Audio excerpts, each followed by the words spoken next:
Thank God I got the mic. Okay, please. Namaskaram Sadhguru. Warm greetings Samantha. Hello everyone. What?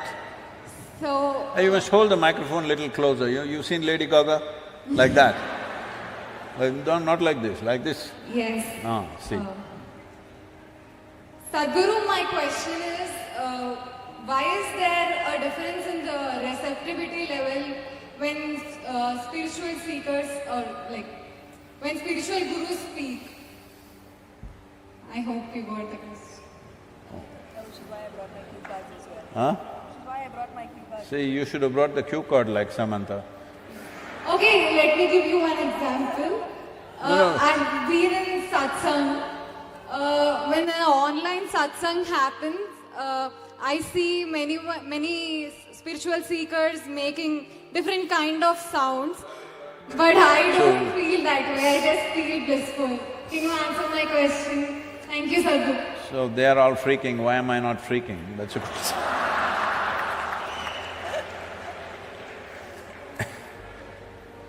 So, see, do not look at spiritual process as something different from life process. If two people eat the same food, both of them will not get the same level of nourishment. This is a fact. Same food, if two people eat, one person what they get out of it, another person what they get out of it is at a different level. Why is that so? That is the way you have kept yourself. In your life, the way human being is made, human system is a complex system, the most complex on this planet. Somewhere else, if there is somebody else, we don't know. But on this planet, this is the most complex life. The most complex life means, in terms of evolution, you are the flower of evolution. Compared to all the other creatures, this is the flower of evolutionary process. A flower that bloomed after millions of years of, I will say, R&D work, research and development happened from an amoeba to who you are now. How much work, how many capabilities, how many sensitivities, how much competence. If you were an amoeba, what you could do, and today what you can do, is it even comparable? It's another world altogether. So for this much to happen, so much work has happened. Now once this complexity comes, complexity can tie itself in knots. To keep it open, to make it into something that will easily go in the breeze. If this was little damp, it wouldn't go. If it is little knotted, it wouldn't go. It has to… if the breeze comes, it must fly. But that is not happening to many lives because they've knotted themselves up. Why do they knot themselves? See, I don't know how old you are. By the time… you don't go till 18 these days. By the time you're 16, 17, you're looking for a bond. When bond ages, it becomes a bondage. Why are you looking for bondages? Because you're afraid of freedom. Freedom is a terrible thing. Anything can happen to you. Hello? Freedom is a terrible thing because anything can happen to you. People come to me and say, Sadhguru, please bless us, nothing should happen to me. Say, what kind of blessing is this? Let everything happen to you, huh? Let everything that can happen in life happen to you. What is it? Nothing should happen to you means you must be dead. Why are you even alive? So essentially, this is a hangover from the past. Right now, human being is in that state. Like if you kept a bird in a cage for many years and one day you took away the door, but the bird just sits there because food comes there, it's safe, it need not do all this nonsense. Lot of work. Hello? Flying is lot of work, isn't it? Simply you can sit there and do ki pee and eat. That's what most human beings are choosing to do. What is safe? Householders holding on to the house because it's safe. I'm not against your house. You need a house as a human being, you can't sleep under a tree. You need a house, but you should live in the house, not holding it. In your mind, if you're holding on to it, then you are a caged bird.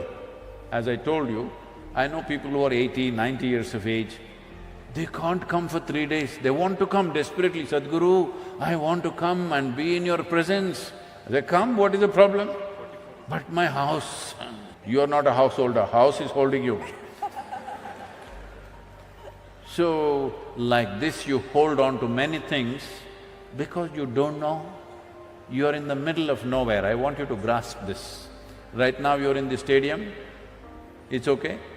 Actually, if you look at it, you're on a tiny little mud ball that you call as planet Earth. You don't know where the hell it is floating in this cosmos, where it is going, whether it's going or not, whether it'll be there the next moment or not, you don't know. Do you know? Hello? Does anybody know, I'm asking? No. Does any scientist know? Does somebody else know? Nobody knows. But here we are sitting and fine, out of ignorance, not out of knowledge. Simply we think we are fine, we are forever. Don't worry, everything will be okay, don't worry, be happy, all kinds of stuff. No, the beauty of life is to know all the possibilities and still not to be perturbed or disturbed by that. Not knowing anything and you're okay, that's okay for a child. If you stay that way, we call you a retard. Yes, I know it's a harsh word to use, but that is the case. Because keeping yourself ignorant and thinking you're innocent is a retarded way of existence, isn't it? Hello? Am I saying harsh things to you? I'm like this, I'm horrible only, what to do? Because I'm not here to say sweet things and put you to sleep. I'm here to awaken people.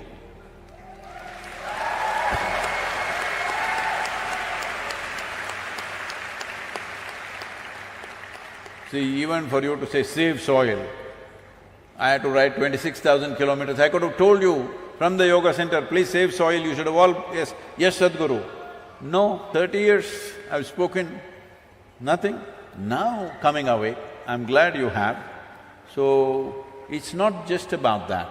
The important thing is, you're always trying to hold on to something.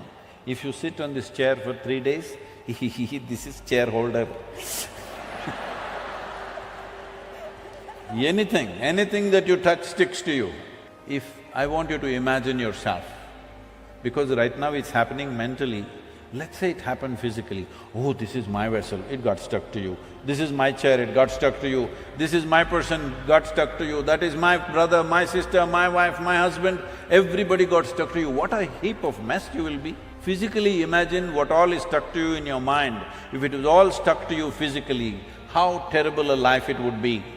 And that's what is happening. Because of that, nothing penetrates, everything you're like a stone wall. So if you have to become like breeze, that everything should flow through you, you should be available to life all the time, there is some work to do. If you simply fall in love with everything, it will happen. But that is a little confusing because your idea of love is again to possess somebody. Hello? Yes, isn't it? See, love means they must belong to you. No, that's not how it is. Love means what you love you must liberate, isn't it? Hello? No? So if you love the life that is here, because that's all that's here, you must liberate it.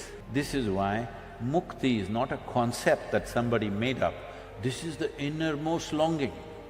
But that longing is in many ways suppressed on a daily basis, talking about safety, talking about security, talking about sanity, talking about doing the right thing in the society, your duty, your nonsense, you suppress the mukti or the longing for mukti, which is not a teaching or a philosophy, it is the deepest longing.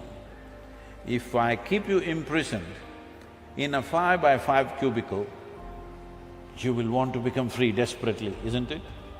If I release you into a 10x10 cubicle, you'll feel wonderful for 2 days. Then you'll feel this is a terrible prison. If I release you into a 100x100 cubicle, you'll feel this is fantastic for a week, and then you'll feel terribly imprisoned. It doesn't matter where I set the boundary. The moment you realize there is a boundary to my life, there is something within you longing to break that boundary. This is the longing for mukti. It is not a concept, it is not a philosophy. This is the life's most innate longing is to become free. But freedom is a terrible thing, because anything could happen to you. So you bind yourself.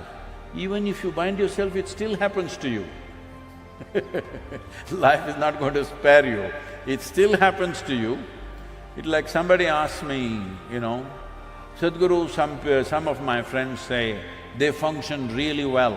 When they drink alcohol, when they smoke marijuana, they become very creative, they become very effective. Yeah, that guy also. All this. So I said, see, nobody becomes better, nobody functions better by lowering their faculties. It is just that they become less ashamed of doing things clumsy.